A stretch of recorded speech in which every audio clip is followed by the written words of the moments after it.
Hare Krishna. Learning from life is not just a matter of individual creativity. It is a feature of universal reality. Learn from life. This is a popular and valuable saying that urges people that don't just let life pass by. Think about what is happening.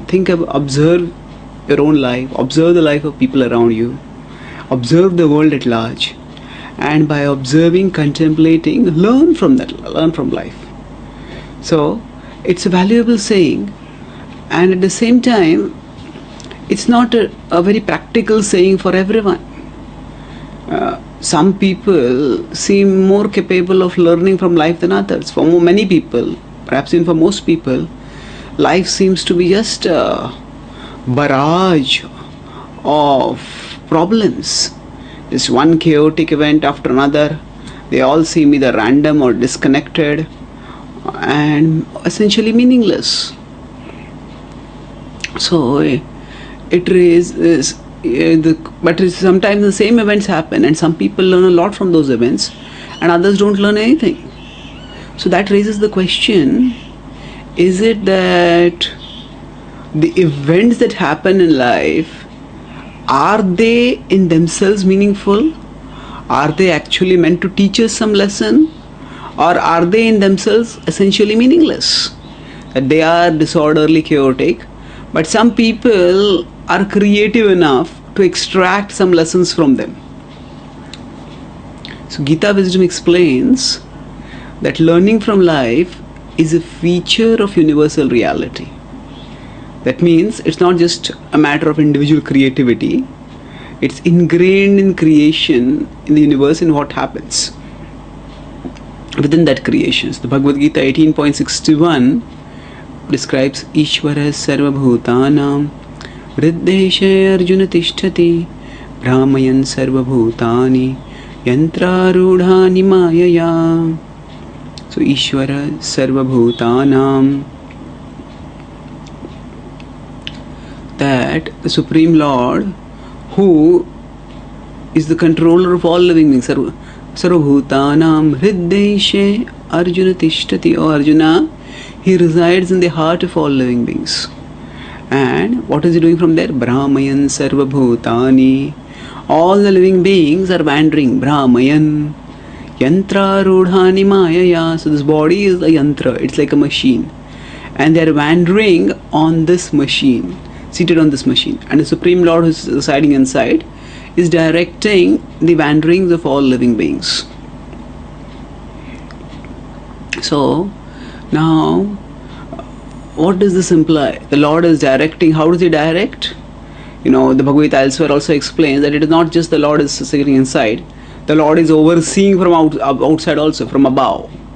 Maya adhyakshena prakriti suyate sacharacharam hetunanena kaunteya jagat viparivartate maya adhyakshena prakriti. The Lord is watching from above and he oversees material nature. So he, by being present internally and externally, he guides us internally and he orchestrates events externally. And the ultimate purpose of all of these is our spiritual evolution. What does spiritual evolution means?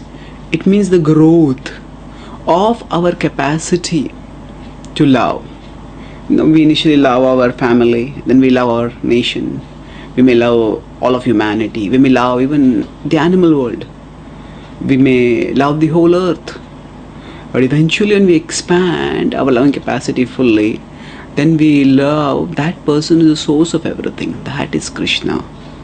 So it is only when we love Krishna that our heart's capacity, our heart's longing for lasting love, our heart's aspiration for enduring happiness, that is fulfilled when we direct towards Krishna.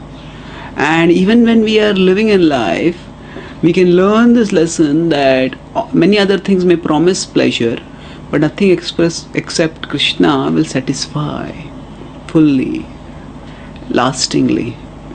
So it is this lesson that the whole universe, the world is designed to teach us.